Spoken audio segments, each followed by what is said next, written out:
And there it is. We have reached the title screen. Now the real game can begin.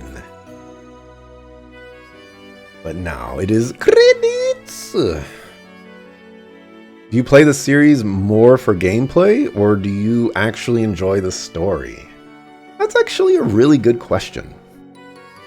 I like the gameplay of the Trails games. I think they work pretty nicely, and I enjoy them quite a bit. But I would probably say it's for the story. That being said, after having played all of the Trails games that I have so far, my interest in them did wane in Cold Steel 4. But I can't really, I guess, say anything more than that. Because I don't want to spoil anything about the Cold Steel games in this game, because those games come after this game. But yeah, we did it! Huzzah! Pretty happy about that. Trails from Zero conquered. My overall thoughts, I actually really like this game. To be completely honest, this could be my favorite Trails game out of all of them. Trails in the Sky SC was a really good game, but this one I think has the added benefit of just being a more self-contained game that doesn't have a ton of fat to it, or it doesn't feel like it has a ton of fat to it. It also feels like it doesn't have like an excessive amount of dialogue and conversations and superfluous nonsense. It just feels like the right amount of game to me. There were situations where they carried on conversations for too long or whatever, but at this point, that's just the Trails trademark. We gotta deal with that. But I would say overall thoughts, this game was absolutely great. I do have to admit, I'm kind of shocked that this is how it ends, because I know there's another game, and I know some overarching events that happen in that game. And so trying to connect this game with that game, and then trying to connect those two games to the rest of the whole Trails mythos, they're going to have to do a lot in the next game. So that's very, it's a steep hill to climb, but we'll see what happens. But yeah, fantastic game. Liked it a lot. Story, was it satisfying? I do think that the story was satisfying. It did not pose questions to, or did not pose answers to a lot of questions that came throughout the story or what have you. But there is another game, we might learn about the stuff there. But I will say that I was satisfied. It had a nice beginning to the end, and I guess the next question, did it feel complete? It did feel complete. I didn't feel like there was anything left lingering, which is very un-Trails-like, I will have to say.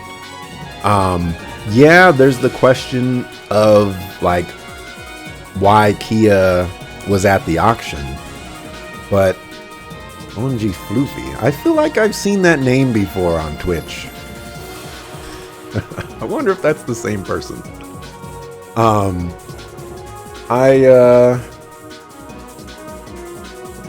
kind of shocked at how like if you just cut this game off right now, then it would be a good game.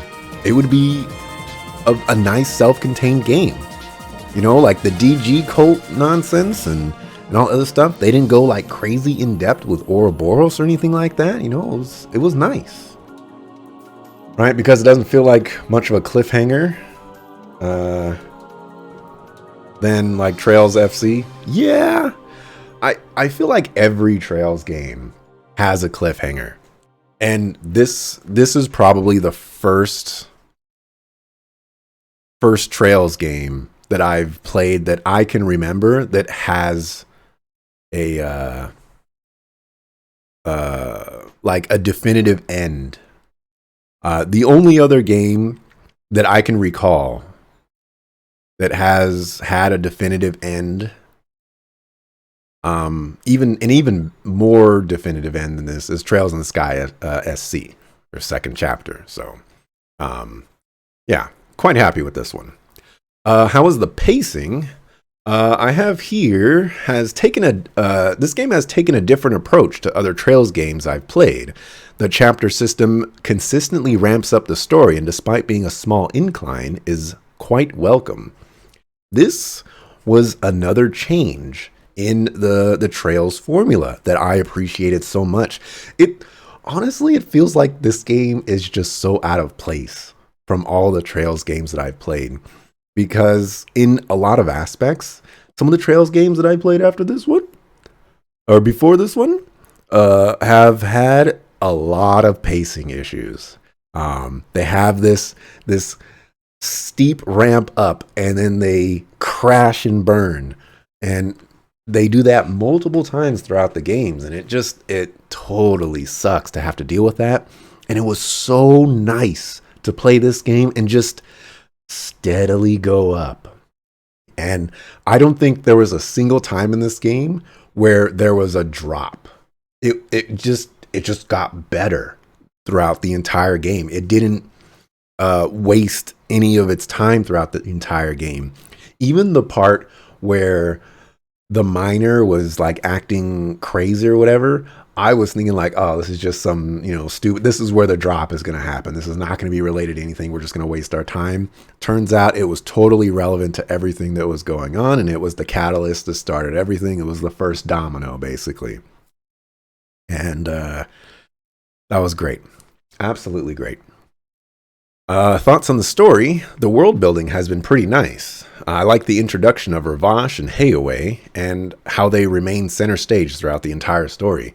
This was another thing that I really enjoyed. We had basically one center antagonist throughout the entire game, and everything that was involved in this game was basically revolved around Ravash. And that was a nice little departure from things, because we always knew where Ravash was, and we always knew what Ravash was capable of. But there were so many other little aspects to add on to it. Hayaway is doing some stuff. Then they have the two gangs that are doing some stuff. Then we have the police force that is, crippling the SSS. And then we have the political system.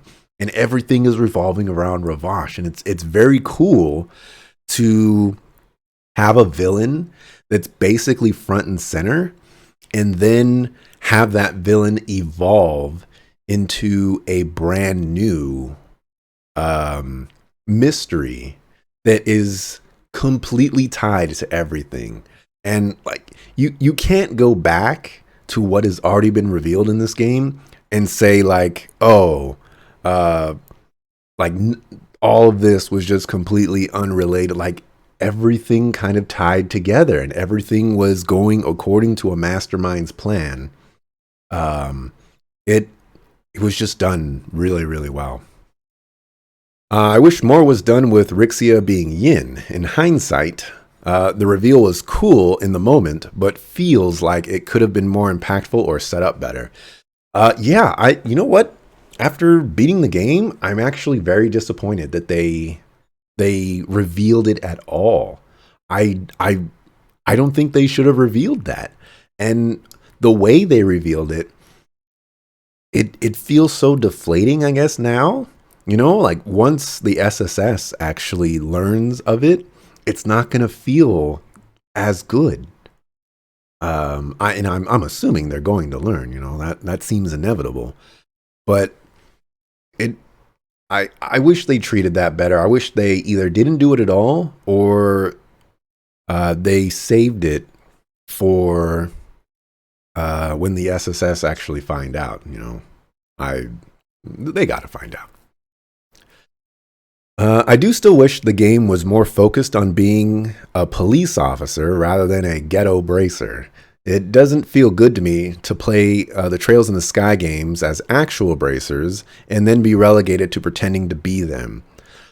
This is one of those, like, the fantasy of the game. If you watched me play Mass Effect Andromeda, I had a criticism of that game that I didn't feel like a Pathfinder.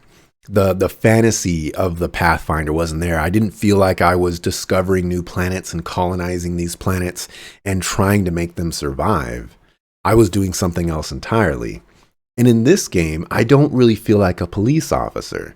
I feel like I'm just a ghetto bracer.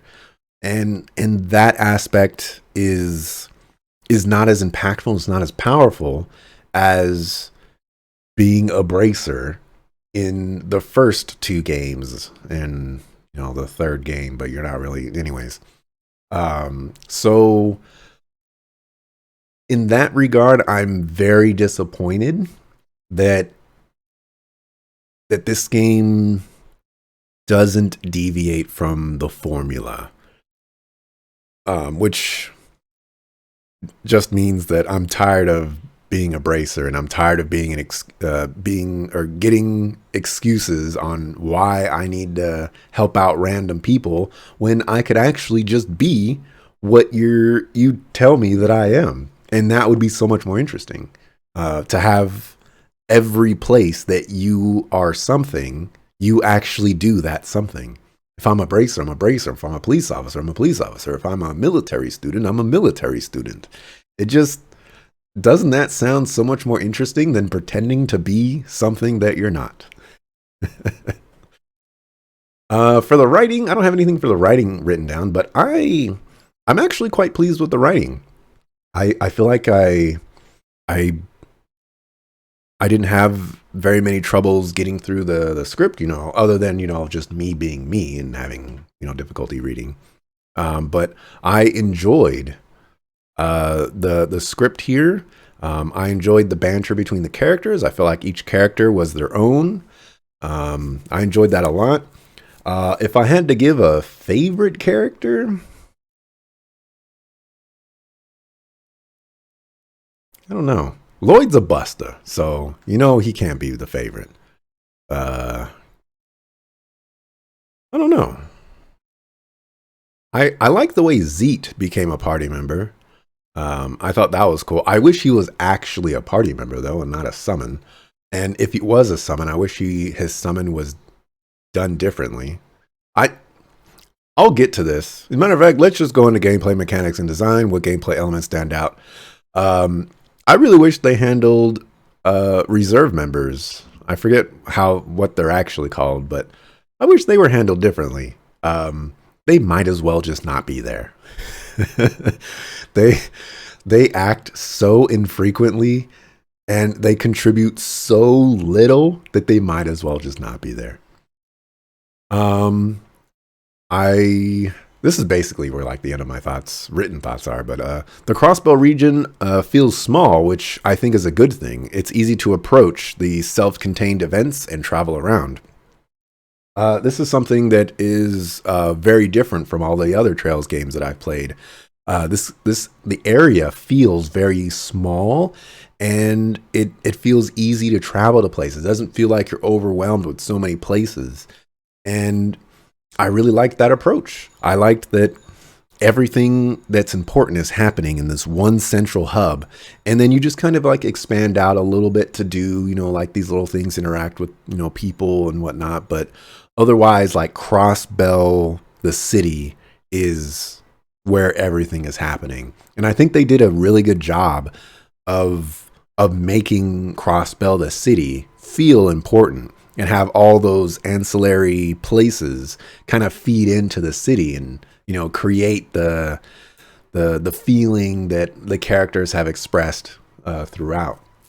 And I enjoyed that. For combat, I like the combat.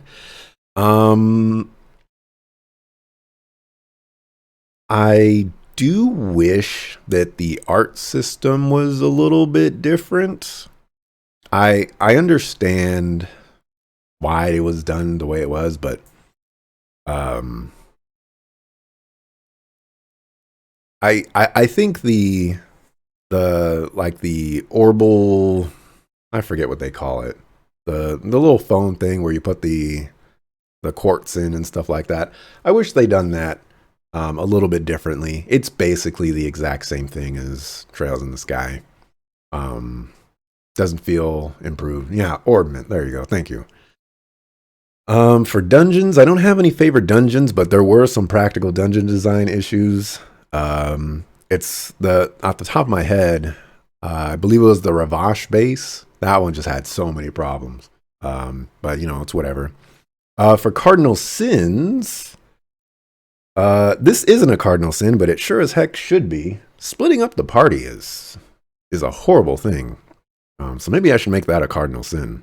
That just never works out. There were some escort missions, but they weren't like escort missions. I don't know how to treat that. Let's see. That's all of that. Miscellaneous sound and music. There was some nice music there towards the end. Like the music throughout the entire game was nice. I was enjoying the music. I felt the music was very fitting for a lot of the scenes that were in, and I think they did a really good job composing the music and placing the music in scenes that make those scenes feel better. But the music at the end, there were some tracks there that are just they're my kind of tracks, like they could very well be bangers.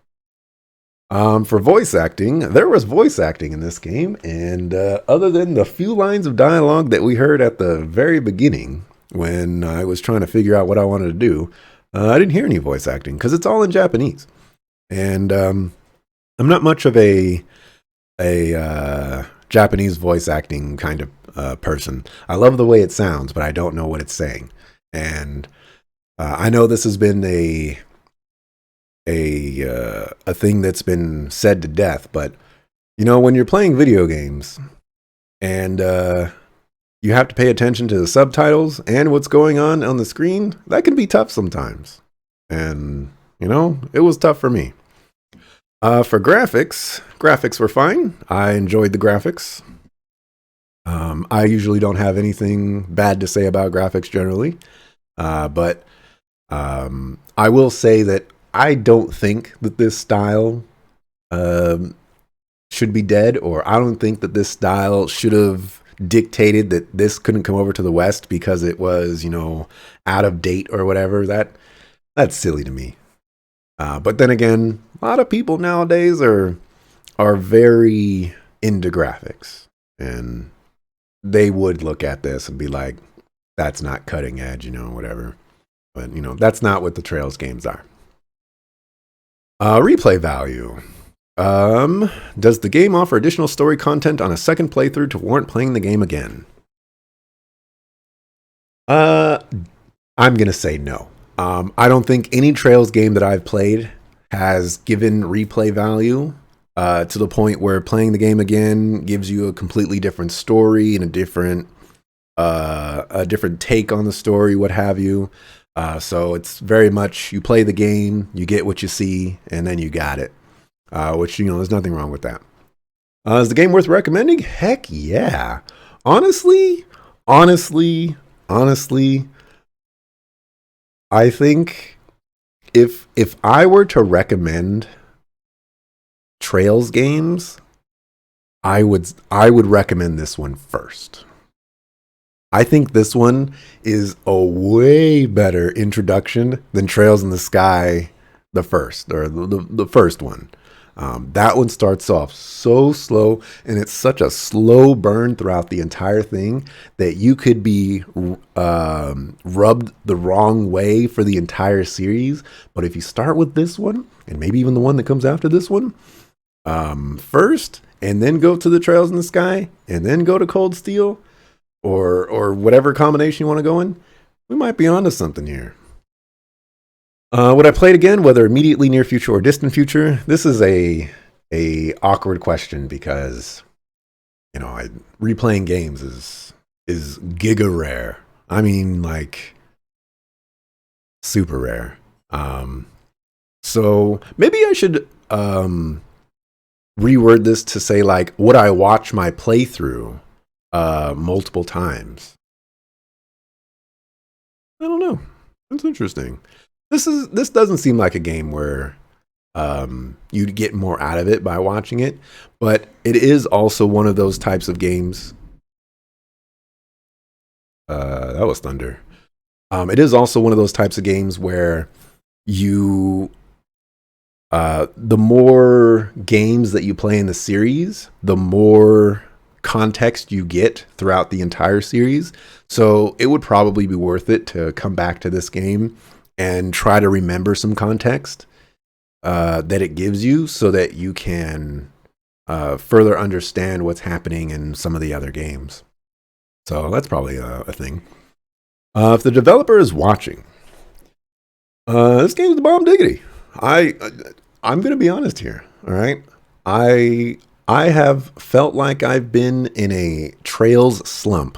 I ended Trails of Cold Steel 4, and while it was an enjoyable game, I wasn't really on board, I suppose. There were things and decisions that I would have liked to see done differently. And since that was the last Trails game that I played, that's been, been weighing heavy on me. But this game is just such a breath of fresh air. It's so different than the Trails in the Sky. It's so different than Trails of Cold Steel. It really could be my favorite Trails game. It honestly could be. So would I want a sequel? Yeah, there's already a sequel, so we just gotta wait for the sequel. Whenever you guys want to get the sequel, going, get the sequel going. Yeah, that's the extent of my thoughts. Mr. JRPG wants me to check. Oh, Mr. JRPG was in the credits. Well done, Mr. JRPG. You now actually have game credits. You can apply to some video game jobs with that, actually. But yeah, that's the extent of my thoughts. Let's see if there's anything after this game. Oh, my controller turned off. Let's turn it on.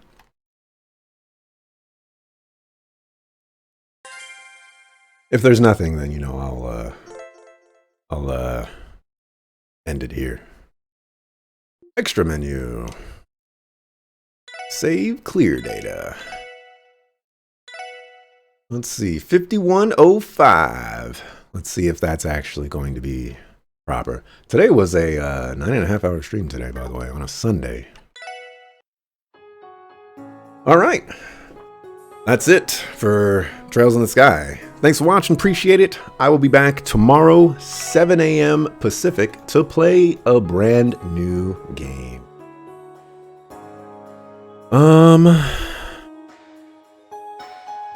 I think I'm going to send people into the wilderness today. So, yeah. I'm out of here. Peace.